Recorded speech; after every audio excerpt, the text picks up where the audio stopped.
Mengawali diskusi, kita hadirkan artikel berikut ini yang menyatakan bahwa Komisi Yudisial sudah menelusuri apakah hakim yang menangani kasus perkara Ronald Tanur itu juga diduga menerima suap sampai dengan tahapan kasasi. Saya akan tanyakan ke Pak Joko. Pak Joko, jadi hasil telusuran dari KY itu apa? Apakah benar terbukti bahwa hakim ini memang disuap sampai dengan tahapan kasasi?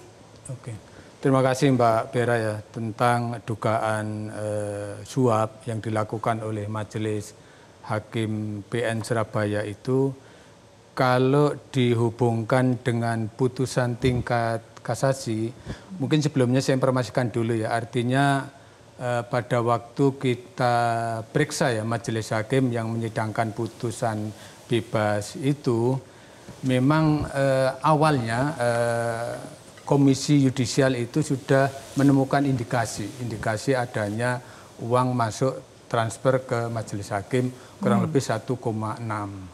Nah waktu itu memang itu tidak masuk 1,6 miliar. Ya, tidak masuk dalam pokok laporan, sehingga waktu itu kita tanya tentang uang itu dari mana. Majelis Hakim itu menolak karena itu tidak masuk di dalam pokok laporan. Kemudian saya informasikan bahwa ini ada temuan yang diinformasikan dari pihak lain kepada Komisi Yudisial bahwa ada uang masuk. Kemudian waktu itu dia agak keberatan, tetapi saya minta yang penting dijawab. Nah waktu itu salah satu hakim ketuanya mengatakan bahwa ini jelas murni tidak ada hubungannya dengan berkas perkara putusan bebas. Karena saya tanya, lah kalau misalnya itu tidak ada hubungannya dengan perkara putusan bebas itu dari mana? Kan nilainya cukup tinggi. Ya. Dia mengatakan bahwa itu ada usaha yang dilakukan oleh istrinya, ada usaha online gitu loh. Nah waktu itu memang sempat kita tanya, karena itu transfer itu kurang lebih dimulai bulan Maret sampai dengan Mei. Itu pas pembukaan sidang itu kan sekitar bulan Maret, kemudian diputuskan bulan Agustus. Sehingga itu sempat kita tanyakan apakah memang benar itu tidak ada hubungannya dengan berkas perkara. Memang kita tidak ada bukti-bukti lainnya ada transfer. Kemudian dia mengatakan bahwa betul-betul itu tidak ada hubungannya dengan pokok perkara. Kalau memang ini ada hubungannya dengan pokok perkara, nanti akan saya pertanggungjawabkan. Itu di berita acara yang kita bunyikan. Nah terkait apakah ini ada hubungannya dengan putusan di tingkat kasasi, itu memang kita masih memonitor, mengikuti perkembangan hasil dari temuan Kejaksaan Agung. Iya, temuan dari Kejagung kan kita lihat ya bahwa ada di situ bukti uang yang ada catatannya. Di uang tersebut ini adalah untuk kasasi gitu. Tidakkah itu cukup membuktikan bahwa memang sampai dengan kasasi? Iya. Artinya memang kalau ada yang kita juga sudah baca ya di WA, di grup-grup lain bisa atau di lihat media. Di layar kita. Artinya memang ada seperti itu, tapi itu kan belum kita dalami memang apakah betul itu dipersiapkan untuk Majelis Hakim. Cuma kalau memang kita memastikan itu harus kita dalami terlebih dahulu melalui mungkin tim investigasi di Komisi Yudisial. Tetapi mungkin dugaan-dugaan itu memang ada, tetapi kita belum bisa memastikan bahwa itu pasti ada hubungannya dengan Majelis Hakim di tingkat kasasi. Oke, saya ke Pak Maru kemudian. Pak Maru, ketika Pak Maru sebagai hakim di kala itu apakah memang sudah melihat praktik-praktik maklar kasus itu memang sudah terjadi dari dulu? Kalau di zaman saya belum melihat secara tersistematik begitu yang disebutkan maklar kasus. Bahwa ada penyimpangan-penyimpangan secara individual dan tersendiri itu bisa kita akui. Tapi kalau dikatakan secara sistematik seperti ini dari atas, dari bawah ke atas, dari atas ke bawah, saya kira baru kita temukan atau kita dengar. Jadi memang ada ini. Sejak dulu. Tapi temuannya adalah individual. Ya saya kira juga sejak zaman Romawi atau zaman kuno itu sudah ada ya. Tapi tidak dalam suatu sistem yang disebutkan maklar kasus dalam bentuk yang konkret seperti itu. Saya kira secara individual berdiri sendiri ya, saya kira harus diakui lah. Tapi melihat dari alur ataupun pola yang terjadi, ini kan dikatakan bahwa memang dari pengacara Ronald Tanur yang kemudian menghubungkan kepada Zarofrikar sebagai maklar kasus, kemudian Zaraf lah yang melobi kepada hakim.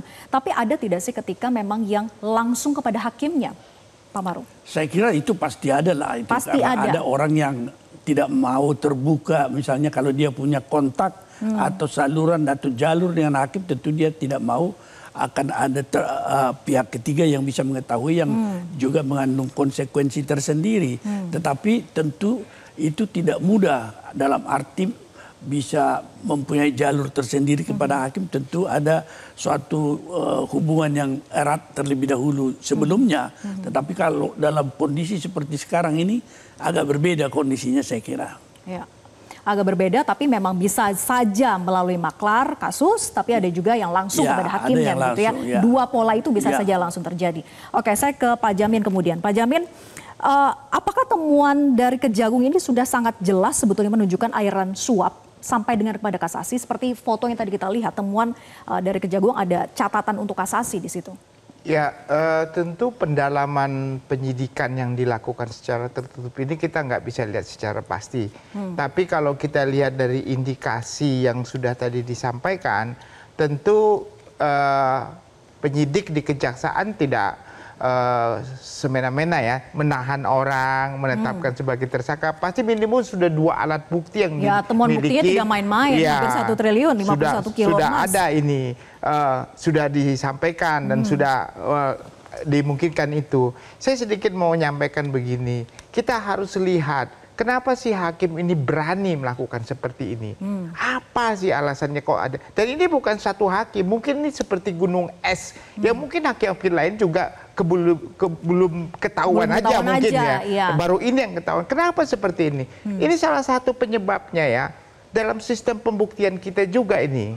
Di pasal 183 di KUHP itu mengatakan hakim hanya boleh menghukum apabila 2 alat bukti dan keyakinannya. Nah, sekarang hakim itu merasa punya wibawa, saya yakin kalau dia tidak bersalah dan mengabaikan bukti. Bisa nggak? Bisa. Kenapa? Karena 183 bilang begitu. Nah, ini kelemahan kita karena kita sistem negatif wetelih. Sistem negatif wetelih harusnya alat buktinya sudah jelas, dia melakukan pelakunya, bisa diabaikan dengan keyakinan. Tapi bisa saya potong ini. Ini kelemahannya. Boleh, Ya, ini kelemahannya. Makanya saya katakan begini. Kalau keyakinan itu berintegritas, Dan maka alat benar-benar bukti itu akan independensi menjadi hakim. sah. Ya. Permasalahannya, kalau keyakinan itu didasarkan kepada suap, kepada inilah akhirnya bisa disalahgunakan.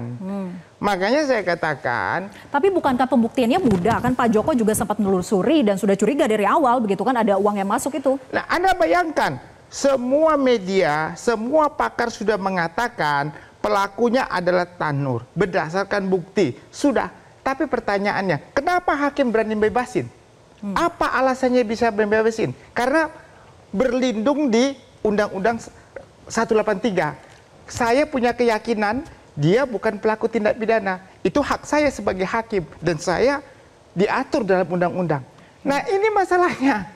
Karena apa? Karena ada keyakinan hakim itu menjadi satu unsur dalam memutuskan suatu perkara. Makanya saya bilang, coba ya anggota DPR ya, pikirkan. Bisa nggak kita rubah dalam KUHP itu jangan pakai negatif wetelih, tapi pakai positif wetelih. Semata-mata dengan bukti, bukan keyakinan hakim lagi. Karena keyakinan hakim yang didasarkan kepada suap bisa disalahgunakan. Oke, dan kita juga mengundang dari DPR, silahkan Wakil Ketua Komisi DPR-nya 3, udah datang Muhammad Syaroni kebetulan. sudah hadir. Ya, Silakan Bang Roni.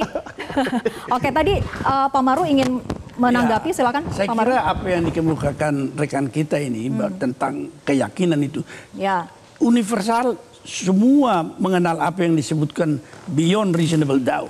Bahwa satu bukti pun meskipun sudah terpapar di depan kita, kalau memang ada unsur-unsur yang menyebabkan kita ragu kebenaran alat bukti itu adalah merupakan suatu prinsip universal bahwa tanpa keyakinan tidak akan diputus berdasarkan alat bukti. Masalahnya bukan terletak di sana, bahwa keyakinan itu hakim bisa diukur juga. Semua apa yang kita Diukur melalui bukti. ya melalui bukti itu juga tentu pertimbangan hakim akan menjadi bagian daripada, kalau kita misalnya, karena saya kebetulan pengajar legal audit judikatif ya, selalu saya mengatakan kita harus memiliki parameter tertentu yang sudah diukur. Misalnya soal imparsialitas dan independensi. Hukum acara menjadi ukurannya. Kalau dia mengelakkan hukum acara, itu berarti ada masalah dengan independensi dia. Dia sengaja seperti apa yang disebutkan tadi di Surabaya itu. Sudah jelas demikian, tetapi dia mengatakan bebas. Tentu kita ukur apa pertimbangan dia itu benar dengan parameter yang dia terbebas dari seluruh keikatan-ikatan pengaruh-pengaruh yang lain. Itu bisa diukur. Oleh karena itu sebenarnya yang kita harapkan dari seperti Komisi Yudisial ini melihat juga off terhadap perilaku atau KY-nya kurang agresif atau gimana? Saya kira dia sudah ini KY mau juga aktif tapi dikekang.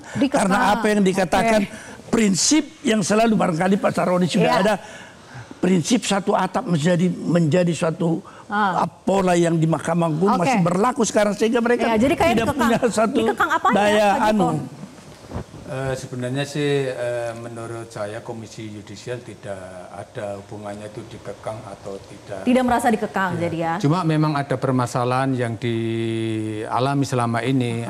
Artinya kalau itu yang dilakukan murni pelanggaran kode etik itu tidak ada masalah sama sekali. Bahkan yang disanksi ringan, sedang sampai berat sampai majelis kehormatan hakim tidak ada masalah. Itu berjalan maksudnya? Cuma kalau permasalahannya kalau pelanggaran etik yang ada hubungannya dengan teknis yudisial itu ada beda pendapat antara Komisi Yudisial dengan Mahkamah Agung. Karena kalau Mahkamah Agung kalau ada pelanggaran etik yang terkait dengan teknis yudisial itu melalui upaya hukum. Tetapi kalau menurut Komisi Yudisial walaupun itu menyangkut teknis kalau bisa dibuktikan pelanggarannya itu termasuk pelanggaran etik. Tapi itu sih saya foto Pak Joko. Oke, singkat saja, berapa Pak banyak surat-surat yang melaporkan pelanggaran kode etik yang ada tembusannya kepada KY diperiksa juga dengan metode itu. Saya kira tidak. Hanya didiamkan saja. Termasuk oleh KY sendiri.